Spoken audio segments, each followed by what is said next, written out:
నీతి కథలు టీవీ. ఆకాశం చిల్లు పడిందా అన్నట్లు వాన దంచి కొడుతుంది. 1900వ సంవత్సరం నాటి ఆ మారుమూల పల్లెటూరు చింతపల్లి కటిక చీకట్లో మునిగిపోయింది. ఆముదం దీపం వెలుగులో గంగారెడ్డి తన అరుగు మీద కూర్చొని వాన చినుకులను చూస్తున్నాడు. లోపల గదిలో లింగమ్మ కట్టెల పొయ్యి మీద చారు కాస్తూ పొగతో యుద్ధం చేస్తుంది. లింగమ్మా, ఈ వాన చూస్తుంటే వరుణ దేవుడు మన చెరువు కట్ట మీద కక్ష కట్టినట్లున్నాడు. ఇలాగే కురిస్తే మన పొలంలోని గట్లు పక్కూరికి వెళ్లిపోయేలా ఉన్నాయి. లింగమ్మ దగ్గుతూ బయటకొచ్చి, ముందా దేహం గురించి ఆలోచించండి. గాలికి ఏటుటాకులా వణుకుతున్నట్లున్నారు. లోపలికి రండి. ఈ అర్ధరాత్రి పూట ఆకాశం వంక చూస్తూ తత్వాలు చెబితే వాన తగ్గుతుందా ఏమిటి? నీకేం తెలుసా లింగమ్మా? ఆ ఉరుము విన్నావా? అది గంగారెడ్డి జాగ్రత్త అని నన్ను హెచ్చరిస్తోంది. అది మిమ్మల్ని కాదు, పొయ్యిలో పడుకున్న పిల్లిని హెచ్చరిస్తోంది. పదండి, భోజనం వేళ దాటిపోతుంది. గంగారెడ్డి నవ్వుతూ, ఈ వానలో కబ్బిలాలు కూడా బయట తిరగవు. ఒకవేళ వచ్చినా ఆ వాగు దాటే మొనగాడు ఈ చుట్టుపక్కల ఊర్లోనే లేడు. సరిగ్గా అప్పుడే దూరంలో చలో చలో ముసలెట్లా సాగండి అన్న కేకలు వినబడ్డాయి. నెమ్మదిగా ఒక వ్యక్తి చిరిగిన గొడుగు పట్టుకుని అరుగు మీదకొచ్చాడు. అతని వెనక లచ్చమ్మ తల మీద తడిసిన గొంగలి కప్పుకొని నిలబడింది. అంజన్న వణుకుతూ, బావా ఉన్నావా? ప్రాణం పోయేలా ఉంది బావో. గంగారెడ్డి ఆశ్చర్యంతో, అరే అంజనా, ఈ అపరాత్రి వేళ ఈ జలప్రలయంలో నువ్వేంటి? లింగమ్మ కంగారుగా వచ్చి, అయ్యో వదినా, ఎంత పని చేశారమ్మా, రామ్మా లోపలికి రా. లచ్చమ్మ గొంగలి విదిలిస్తూ, ఏం చెబుతాంలే లింగమ్మ, పొద్దున్నే వద్దామంటే నక్షత్రం బాగాలేదు అన్నాడు మీ అన్నయ్య. తీరా బయలుదేరాక ఈ వాన పట్టుకుంది. అంజన్న ఊరుకోవాలి వచ్చి, ఆ నక్షత్రం వల్లే కదా ఇప్పుడు బావ ఇంటి అరుగు మీద బ్రతికి బయటపడ్డాం. లేకపోతే ఆ వాగులో ముసలతో కలిసి ఈత కొట్టే వాళ్ళం. వాగులో ముసల్లా, మొన్నే కదా ఆ వాగులో కుర్రాళ్ళు ఈత కొడుతుంటే చూశాను. అంజన్న అమాయకంగా, అదేంటో బావా, నేను నేలలోకి దిగగానే నాకు రాళ్ళన్నీ మొసల్లాగే కనిపిస్తాయి. నా భయం నాది. సరే సరే, ముందు తడి బట్టలు మార్చుకోండి. చలికి మీ ప్రాణాలు కాళ్ళు కలిసేలా ఉన్నాయి. కాసేపటికి అందరూ వెచ్చగా పొయ్యి దగ్గర కూర్చున్నారు. లింగమ్మ వేడి వేడి చారు వడియాలు వడ్డించింది. అంజన్న చారు తాగుతూ, అబ్బో లింగమ్మ, నీ చేతి చారు అమృతం. మా ఇంట్లో లచ్చమ్మ చేసే చారుకి తీరికి నక్కకి నాగలోగానికి ఉన్నంత తేడా ఉంది. లచ్చమ్మ కోపంగా చూస్తూ, ఓహో, నా చారంత చేదుగా ఉందా? రేపటి నుండి ఆ నీళ్ళల్లో ఉప్పు కూడా వేయను, అప్పుడు తెలుస్తుంది నా విలువ. సర్లే కాని అంజనా, ఇంత వానలో ఎందుకు వచ్చావు? అంజన్న నిట్టూరుస్తూ, ఆ విషాదం బావా, మన పక్క ఊరి పెద్ద కప్పు గుర్తున్నాడా? పరమలోబి. ఊర్లో ఎవరి పొలం పచ్చగా ఉన్నా వాడి కన్ను పడుతుంది కదా, వాడేనా? వాడే బావా, నా తాతల కాలం నాటి 30 ఎకరాల మాగాలి మీద కన్ను వేశాడు. ఏదో పాత పత్రం సృష్టించి ఆ భూమి తాతే అంటున్నాడు. రేపొద్దున్నే పంచాయతీ పెట్టించాడు. లచ్చమ్మ కన్నీళ్లు తుడుచుకుంటూ, భయమేస్తుంది బావా, ఆ భూమి పోతే మా బతుకేమవ్వాలి? తాత ముత్తాతల నుండి వస్తున్న ఆ కాస్త మట్టి కదా మాకు ఆధారం. ఏడవకండి వదిన, ఆయన అంత ధైర్యం ఎలా వచ్చింది? మీ ఆయన అమాయకుడని ఆడిస్తున్నాడా ఏమిటి? రేపొద్దున మన పిల్లలు పెరిగి పెద్దయ్యాకొస్తే వాళ్ళకి చూపించడానికి ఆ భూమి తప్ప ఇంకేముంది? వాళ్ళు ఏమనుకుంటారు మనల్ని చూసి? వాడికి చాలీ దయ ఏమీ లేవు బావా. మా పిల్లల భవిష్యత్ ఏమైపోతుందో అని భయంగా ఉంది. గంగారెడ్డి నవ్వుతూ, గంగారెడ్డి ఉండగా మీ భూమికి ఏం కాదు. ఆ పెద్ద కప్పుగాడి పన్నాగం ఏంటో నాకు అర్థమైంది. వాడు భూమి కోసం కాదు, ఈ భూమిలో ఉందంటున్న నిధి కోసం నాటకం ఆడుతున్నాడు. అవును బావా, నా పాలు వెండి నాళాలున్నాయని ఎవడో ఊరు చెవడో సోది చెప్పేవాడు చెప్పాడట. వాడికి పూనకం వచ్చేసింది. గంగారెడ్డి కన్నుకేటి, అయితే పని అయిపోయింది. రేపు పంచాయతీలో నేను చెప్పినట్లు చెయ్యి. అంజన్న నోరెళ్ళబెట్టి, అయ్యా కాపు గారు, నా భూమి తీసుకోండి అని దండం పెట్టమంటావా ఏంటి బావా? నువ్వు కూడా వాడి పక్షాన్ని మాట్లాడుతున్నావా బావా? నా భూమి పందులు పొల్లినట్టు అవుతుంది బావా. ఆగాగు వదిన గారు, మీ ఆయన గొంతు కాస్త తగ్గించమనండి. నా బొకుడు ఏదో చెబితే ఆయన కన్నా ముందు వీళ్లే భయపడి చేస్తున్నారు.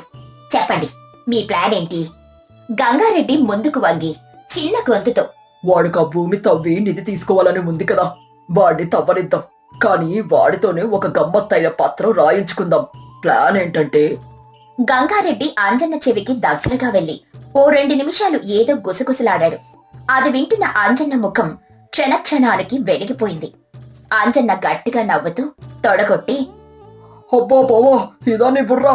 ఇందులో మెదడుందా లేక నక్కల మందుందా? నీ తెలివికి దండ బావో, నా ప్రాణం లేచొచ్చింది. నువ్వు దేవుడివి.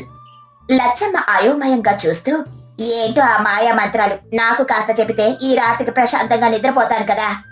లింగమ్మ నవ్వుతూ, వాళ్ళ మగవాళ్ళ గుసగుసలు మనకెందుకులే వదినా, రేపు పొద్దున్న రచ్చబండ దగ్గరే చూద్దాం ఆ పత్రం ఏంటో. పదండి పడుకుందాం. ఇక మరుసటి రోజు ఉదయం పంచాయతీ రచ్చబండ దగ్గర ఊరంతా చేరింది. మునసభ ముందు అందరూ నిలబడ్డారు. పెద్ద కాపు నోట్లో తమలపాకు నములుతూ పట్టు పంచె ఎగ్గట్టి నడుచుకుంటూ వచ్చాడు. మీసం మెరేసి ఆసనం మీద దర్జాగా కూర్చున్నాడు. పెద్ద కాపు గంభీరంగా గట్టిగా, యావయ్య అంజన్న, రాత్రంతా వానలో తడిసి బుర్ర పని చేయడం లేదా? భూమి నాదే అని రాసిస్తావా లేదా గొడవ పడతావా? మర్యాదగా భూమి నాకు అప్పగించు. ఆంజన్న భయపడుతున్నట్లు నటిస్తూ, అయ్యో కాపగారు, మీతో నాకెందుకు గొడవ? మీరు పెద్దవాళ్ళు, ఆ భూమి మీకే ఇచ్చేస్తారు. పెద్ద కాపు అనుచరులు చులకనగా నవ్వారు. కానీ నాదొక చిన్న వినపం కాపగారు, అందులో పూర్వీకుల నిధి ఉందంటున్నారు కదా, దాని సంగతి ఏమిటి? కనీసం అందులో కాస్త వాటా. పెద్ద కాపు గర్వంగా నవ్వుతూ, అది నా అదృష్టం. నా భూమిలో దొరికేది నాదే. ఆ నిధిలో సగం నాకు, సగం నా ఇలవేల్పులకి, ఇంకెవరికి చిల్లి గవ్వ కూడా ఇవ్వను. గంగారెడ్డి మధ్యలోకొచ్చి నవ్వుతూ, అదేం కుదరదు కాపుగారు. మీరు దేవుడికిచ్చినా ఇవ్వకపోయినా నిధి దొరికితే ముందు రాజుగారికి వాటా ఇవ్వాలి. చట్టం అదే చెబుతుంది. పెద్ద కాపు కోపంగా, ఏంటి రాజుగారికా? నువ్వెవరవయ్యా మధ్యలో? ఆంజన్న చుట్టానివా? అవును కాపుగారు, ఆంజన్న భూమి మీది కాదు అని నిరూపించడానికి మా దగ్గర తాతల నాటి ఆశల పత్రాలున్నాయి.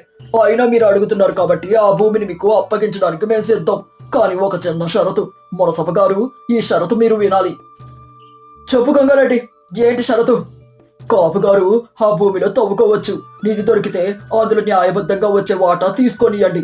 కానీ ఒకవేళ ఆ భూమిలో ఏమీ దొరకపోతే మా అంజన భూమిని అనవసరంగా తవ్వి పాడు చేసినందుకు, వాడి పరువు తీసినందుకు, పంట నాశనం చేసినందుకు నష్టపరిహారంగా 1500 వరాహాలు అంజనకి ఇవ్వాలి. పత్రం మీద రాసి సంతకం చేస్తే ఇప్పుడే భూమి తవ్వుకోవచ్చు. రచ్చబండ చుట్టూ ఉన్న జనంలో ఒక్కసారిగా గుసగుసలు మొదలయ్యాయి. పెద్ద కాపు ఆగి ఆలోచించాడు. వాడికి ఆ భూమిలో ఖచ్చితంగా నిధి ఉందన్న నమ్మకం ఎక్కువ. ఎలాగూ నిధి దొరుకుతుంది, ఈ 1500 వరాహాలు ఎవడిస్తాళ్లే అని వాడి దురాశ వాడి కళ్ళు మూసేసింది.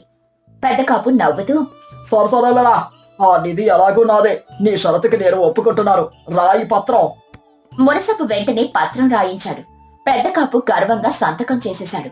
ఆంజన్న ముఖంలో సంతోషం, కాని లచ్చమ్మకి మాత్రం ఇంకా టెన్షన్ అలాగే ఉంది. నెల రోజుల తర్వాత ఊరి రచ్చబండ దగ్గర మళ్లీ జనం గుమికూడారు. వాతావరణమంతా పండగలా ఉంది. అంజన్న చేతిలో పత్రం పట్టుకుని దర్జాగా నడుచుకుంటూ వచ్చాడు. పెద్ద కాపు తలదించుకుని ముఖం మార్చుకుని కూర్చున్నాడు. ఆ 3 ఎకరాల భూమిని వాడి మనుషులతో పాతాళం వరకు తవ్వించాడు. చివరికి పాత రోకలి బండలు, 2 విరిగిన కుండలు తప్ప ఏమీ దొరకలేదు. కాపుగారు, పత్రం ప్రకారం మీరు తవ్వినందుకు ఏమీ దొరకలేదు. మీరు అంజన భూమిని నాశనం చేశారు కాబట్టి 1500 వరాహాలు అంజనకి ఇవ్వాల్సిందే. చుట్టూ ఉన్న జనం పగలబడి నవ్వారు. ఒక ముసలావిడ గట్టిగా, ఎంత పిచ్చోడైపోయాడు ఈ పెద్ద కాపు. ఊరి వాళ్ళ భూములు మింగాలని చూస్తే దేవుడు ఎలా బుద్ధి చెప్పాడో చూడు. ఇంకో ఆవిడ నవ్వుతూ, వాళ్ళ ఆవిడ పరిస్థితి మరీ ఘోరమట. మొన్నటి దాకా పట్టు చీరలు కట్టి ఊరంతా తిరిగేది. 1500 పోయేసరికి ఇప్పుడు పాత చీర కట్టుకుని పొయ్యి ఊదుతోందట. ముఖం చూపించుకోలేకపోతుంది ఊర్లో. జనం గోలగోలగా నవ్వుతుంటే పెద్ద కాపు అవమానంతో రగిలిపోతూ చేతులు వణుకుతూ ఉండగా 1500 వరాహాల మూటను ఆంజన్న ముందు కోపంగా పెట్టి తలదించుకుని వేగంగా వెళ్లిపోయాడు. ఆంజన్న నేరుగా గంగారెడ్డి ఇంటికి వెళ్లాడు. చేతిలో పెద్ద మిఠాయి మూట, ఒక పట్టు పంచె, ఒక పట్టు చీర ఉన్నాయి. బావా, లింగమ్మ, బయటికి రండి. వాడికి గట్టి శాస్త్రం జరిగింది. మన పథకం ఫలించింది బావా. నా భూమి నాకు దక్కింది, పైగా డబ్బులు కూడా వచ్చాయి. లచ్చమ్మ సంతోషంతో పట్టు చీర లింగమ్మకిస్తూ, బావా, మీరు ఈ జన్మలో తీర్చుకోలేను. వాడు తవ్విన మట్టితోనే మా భూమి గట్లు ఇంకా గట్టిపడ్డాయి. ఆ డబ్బుతో పత్తి విత్తనాలు కొంటాం. లింగమ్మ నవ్వుతూ చీర అందుకుంటూ, చూసావా వదిన, నేను ఊరికే అంటూ ఉంటాను కాని ఆయన బుర్రలో నిజంగానే నక్కల మందుంది. అందుకే ఆ పెద్ద కాపుని అంత సులువుగా బురుడి కొట్టించాడు. గంగారెడ్డి నవ్వుతూ, వాడు దురాశ పడ్డాడు కాబట్టే మన వలలో పడ్డాడు. ఆవేశం ఎప్పుడు మనిషిని వెనక్కి లాగుతుంది, కానీ సరైన ఆలోచన ఎంతటి కష్టాన్నైనా లాభంగా మారుస్తుంది. అందరూ నవ్వుతూ మిఠాయిలు పంచుకున్నారు. లచ్చమ్మ అంజన్నల కళ్ళల్లో నిశ్చింతంగా చూసి గంగారెడ్డి సంతృప్తిగా చిరునవ్వు నవ్వాడు. గోదావరి తీరంలో ఉన్న ఒక పచ్చని పల్లెటూరు. ఆ ఊరిలో ఉమ్మడి కుటుంబాలు, అనురాగాలు మెండు. కాని ఊరి పెద్ద రామయ్య, ఆయన సొంత తమ్ముడు సుబ్బయ్యల మధ్య మాత్రం 10 ఏళ్లుగా మాటల్లేవు. ఇద్దరి ఇల్లు పక్కపక్కనే ఉన్న వాకిళ్ల మధ్యలో ఒక పెద్ద ముళ్ళ కంచె నిర్మించుకున్నారు. 10 ఎకరాల పండ్ల తోట పంపకాల్లో వచ్చిన చిన్న మనస్పర్ధలు పెరిగి పెద్దవై 2 కుటుంబాలను శత్రువులుగా మార్చాయి. రామయ్య గారి ఏకైక అల్లుడు వెంకటేశ్వర్లు ఎంతో సౌమ్యుడు, సంస్కారవంతుడు, ధర్మం తెలిసినవాడు. పండుగ దినాన అల్లుడు వెంకటేశ్వర్లు కూతురు గౌరి రామయ్య గారి ఇంటికి వచ్చారు. ఇంట్లోకి అడుగుపెట్టిన వెంకటేశ్వర్లకు అక్కడి వాతావరణం ఎందుకో వింతగా, నిశ్శబ్దంగా అనిపించింది. రావయ్య అల్లుడు, దారిలో ప్రయాణం ఎలా జరిగింది? ఎద్దుల బండి కుదుపులు కలిసిపోయినట్టున్నావు. ముందుగా అరుగు మీద కూర్చొని దాహం తీర్చుకో. ప్రయాణం సాఫీగానే సాయింది మావయ్య. మన గోదావరి గాలి తగలగానే అలసటంతా మాయమైపోయింది. మీరు కులాసాగా ఉన్నారా? పొలంలో పనులన్నీ పూర్తయ్యాయా? పొలం పనులకి లోటే ఉంది బాబు. అంతా దేవుడి దయ. ఎప్పట్లాగే సాగుతున్నాయి. ఇంటికి మహాలక్ష్మి లాంటి నా కూతుర్ని, నిన్ను ఈ పండగ పూట ఇలా చూస్తుంటే నా మనసు ఎంతో సంతోషంగా ఉందయ్యా. సీతమ్మ లోపల నుండి వస్తూ, అల్లుడు గారు వచ్చారా? రా నాయనా, లోపలికి రా. గౌరీ, వస్తూనే మీ నాన్నగారితో కబుర్లు మొదలు పెట్టావా? ముందు లోపలికి రండి, స్నానాలు చేసి భోజనం చేతురు గాని. వస్తున్నానమ్మా. నాన్నగారితో మాట్లాడి ఎన్నాళ్ళో అయింది కదా. మావయ్య గారు రాలేదా నాన్న? రామయ్య ముఖం కందకడ్డలా మారిపోయింది. వాతావరణం ఒక్కసారిగా వేడెక్కింది. రామయ్య కోపంగా, గౌరీ, ఈ ఇంట్లో ఆ పేరెత్తద్దని నీకెన్నిసార్లు చెప్పాలి? వాడికి నాకు ఎలాంటి బంధం లేదు. నా పాలిట వాడు చచ్చిన వాడితో సమానం. అదేం మావయ్య, పండగ పూట అలా మాట్లాడుతున్నారు? పక్కపక్కనే ఇల్లు పెట్టుకొని ఒకే రక్తం పంచుకు పుట్టిన అన్నదమ్ములు మీరు. ఏవో చిన్న చిన్న పట్టింపులుంటే కూర్చొని మాట్లాడుకోవాలి గాని ఇలా జన్మజన్మల శత్రువుల్లా వ్యవహరించటం ధర్మమా? నీకు తెలియదులే అల్లుడు, ఆ 10 ఎకరాల తోటని నా కష్టంతో పెంచాను. మొక్కల కోసం నేను చిందించిన చెమట ఎవరికీ తెలియదు. కాని వాడు ఏమాత్రం కనికరం లేకుండా ఆ తోటలో సగం వాటా కావాలని పట్టుబట్టాడు. పైగా ఊరి జనం ముందు నా మాటని ధిక్కరించాడు. నన్ను ఎదిరించిన వాడితో నాకెట్టాంటి బంధుత్వం లేదు. వెంకటేశ్వర్లు చిరునవ్వుతో, మావయ్య, తోటలో చెట్లు పళ్ళిస్తాయి. ఆ పళ్ళు నాలుకకి తీపినిస్తాయి. కాని తమ్ముడనేవాడు జీవితానికి తోడునిస్తాడు కదా. భూమి కోసం తోబుట్టును దూరం చేసుకోవడం ఏ రకమైన న్యాయం? ఇది భూమికి సంబంధించిన విషయం కాదలుడు, గౌరవానికి సంబంధించిన పట్టింపు. నా పరువు తీసిన వాడి మొహం నేను జీవితంలో చూడను. ఇంకా ఈ మాటిక్కడితో వదిలే. నువ్వు ఈ ఇంటికి అతిథివి, నా అల్లుడివి. నీకే లోటు రానివ్వను. కాని వాడి ప్రస్తావన మాత్రం నాకొద్దు. వెంకటేశ్వర్లు మౌనంగా లోపలికెళ్లాడు. సాయంత్రం వేళ అత్తయ్య సీతమ్మ పెరట్లో ఒంటరిగా కూర్చుని కంటతడి పెట్టుకోవడం గమనించాడు. ఆమె దగ్గరికి వెళ్ళాడు. ఏంటత్తయ్య, పండగ పూట కళ్ళల్లో నీళ్లు పెట్టుకుంటున్నారు? మావయ్య గారి పంతం చూసి బాధపడుతున్నారా? సీతమ్మ కన్నీళ్లు తుడుచుకుంటూ, ఏం చెప్పమంటావు నాయనా? ఇల్లు 2 ముక్కలు కాలేదు, నా గుండె 2 ముక్కలయ్యింది. ఆ పక్క ఇంట్లో ఉన్న లక్ష్మి నాకు ఆడపడుచు కాదు, సొంత చెల్లెల్లాంటిది. 10 ఏళ్లుగా ఆమెతో ఒక్క మాట మాట్లాడలేదు. కంచె అవతల ఆమె ఏడుస్తుంటే కంచె అవతల నేను ఏడుస్తున్నాను. మగాల పంతాల మధ్య మేం నలిగిపోతున్నాం. బాధపడకండి అత్తయ్య. కంచె వేసింది మట్టికి మాత్రమే, మనసులకి కాదు. ఈ పండగ ముగిసేలోపు ఆ కంచెని, మామయ్యల మనసులో ఉన్న ఆహాన్ని నేను తొలగిస్తాను. ఇది మీ అల్లుడి మాట. ఇక మరుసటి రోజు ఉదయం సూర్యోదయం అవుతుంది. రామయ్య అరుగు మీద కూర్చొని పత్రిక చదువుతున్నాడు. వెంకటేశ్వర్లు నెమ్మదిగా నడుచుకుంటూ వెళ్లి 2 ఇళ్ల మధ్య ఉన్న ముళ్ళ కంచె దాటి సుబ్బయ్య ఇంటి వాకిట్లోకి అడుగుపెట్టాడు. అది చూసి రామయ్యకు నోట మాట రాలేదు. అడ్డుకుందామని పైకి లేచాడు. కాని అల్లుడు కాబట్టి ఆగిపోయాడు. సుబ్బయ్య ఇంటి లోపల, ఎవరది? మా వాకిట్లోకి కొత్త అడుగులు వినిపిస్తున్నాయి. కొత్త అడుగులు కచ్చిన మావయ్య, మీ ఇంటల్లుడు అడుగులు. నమస్కారం. సుబ్బయ్య ఆశ్చర్యంగా, వెంకటేశ్వర్లు నువ్వా? లోపలికి రా బాబు. కాని మా ఇంటి గడప తొక్కినట్టు మీ మామగారికి తెలిస్తే ప్రళయం సృష్టిస్తాడు. ఆయన అహానికి అంతులేదు. అహం అందరికీ ఉండించిన మావయ్య, కాని బంధుత్వం ముందు అది తలవంచాలి కదా. మీరంతా క్షేమమేనా? లక్ష్మి సుబ్బయ్య భార్య లోపల నుండి పరిగెత్తుకుంటూ వచ్చి, అల్లుడి గారు, దేవుళ్ళ వచ్చారు. మా అక్కయ్య సీతమ్మ ఎలా ఉంది నాయనా? 10 ఏళ్లైంది ఆ అక్కను చూసి. నా కూతురు గౌరీ ఎలా ఉంది? దాన్ని చూడక నా కళ్ళు కాయలు కాశాయి. అందరూ బానే ఉన్నారు. కానీ మీ అందరి మనసుల్లో ఉన్న ఆవేదన నన్ను కలిచివేస్తుంది. అన్నయ్య మీద పగ పెంచుకునేంత తప్పు ఆయన ఏం చేశాడు చిన్నమావయ్య? తప్పు నాది కాదు బాబు, మీ మామయ్యదే. తండ్రి పోయాక ఇల్లు పొలం అన్నీ ఆయనే చూసుకున్నాడు. నేను ఆయన మాట జవదాట్లా. కానీ ఆ 10 ఎకరాల తోట పూర్తిగా తనదే అంటున్నాడు. నన్ను కూలీలా చూశాడు. నా తమ్ముడి కాస్తులో సగం అడిగే హక్కు లేదా? ఆ అవమానం భరించలేకే పంచాయతీ పెట్టి గీత గీశాను. హక్కుంది చిన్నమావయ్య, కానీ హక్కు కోసం అన్యోన్యతను వదులుకుంటారా? చిన్నప్పటి నుంచి మిమ్మల్ని ఎత్తుకొని పెంచిన చేతులే ఆయనవి. మీరు నడవకముందు మీకోసం నడిచిన కాళ్ళైనవి. ఆస్తులు పంచుకోవచ్చు, కానీ అనుబంధాల్ని పంచుకోగలరా? మౌనంగా ఆలోచిస్తూ, నిజమే బాబు, కానీ 10 మందిలో నన్ను అవమానించాడు. ఆ దెబ్బ నా మనసుకి తగిలింది. అందుకే ఈ కంచ, ఈ పంతం. చిన్నమావయ్య, చెట్టుకి ఒక కొమ్మ విరిగితే ఆ కొమ్మని చూసి చెట్టేడుస్తుంది తప్ప చెట్టును నరికేయాలనుకోదు. పెద్దవాడిగా ఆయన ఒక మాట అంటే మీరు పడుంటే ఈ పాటికి ఈ పచ్చని కుటుంబం ఇలా విడిపోయేదా? మీ కోపం న్యాయమే కావచ్చు, కానీ మీ పంతం అధర్మం. పదండి నాతో, ఈరోజు ఈ పంతాల పట్టింపులు తేలిపోవాలి. వెంకటేశ్వర్లు సుబ్బయ్యను బలవంతంగా బయటికి తీసుకునొచ్చాడు. వాకిట్లో ముళ్ళ కంచె దగ్గర ఇద్దరూ నిలబడ్డారు. రామయ్య అప్పటికే కోపంతో ఊగిపోతూ అరుగు మీద నిలబడి ఉన్నాడు. సీతమ్మ, గౌరీ భయంతో గుమ్మం దగ్గర నిలబడ్డారు. రామయ్య ఆగ్రహంగా, అల్లుడు, నువ్వు నా గడప దాటి వాడింటికి వెళ్లటమే పెద్ద నేరం. ఇప్పుడు వాణ్ణి నా వాకిట ముందుకు తీసుకొచ్చి నన్ను మరింత అవమానిస్తున్నావు. వాడి ముఖం నేను చూడను. వెంకటేశ్వర్లు ప్రశాంతంగా, మావయ్య, ఆగ్రహం మనిషి ఆలోచనని నాశనం చేస్తుంది. మీరు పెద్దవారు, జ్ఞానవంతులు. మీకోసం కాదు, నా కోసం. నా మాటలు కాస్త ఓపిగ్గా వినండి. నేను మీ ఊరికి ఒక్కనే అల్లుండి గదా, నాకంతమాత్రం గౌరవం ఇవ్వలేరా? రామయ్య కాస్త తగ్గి, చెప్పు, నా అల్లుడిగా నీకేది కావాలన్నా అడుగు, ఇస్తాను. కానీ వాడితో కలవమని మాత్రం అడక్కు. అయితే సరే మావయ్య, నాకు ఆ 10 ఎకరాల పండ్ల తోట కావాలి, ఇస్తారా? అందరూ ఒక్కసారిగా నిశ్చేష్టులయ్యారు. రామయ్య ముఖంలో అయోమయం. ఏంటల్లుడు, నువ్వు వాస్తడుగుతున్నావా? నీకు దేనికి లోటు లేదు గదా, అయినా అడిగావు కాబట్టి ఇస్తాను. నా ఏకైక కూతురు గౌరికి ఇవ్వంది ఇంకెవరికిస్తాను? ఆ తోటంతా మీదే.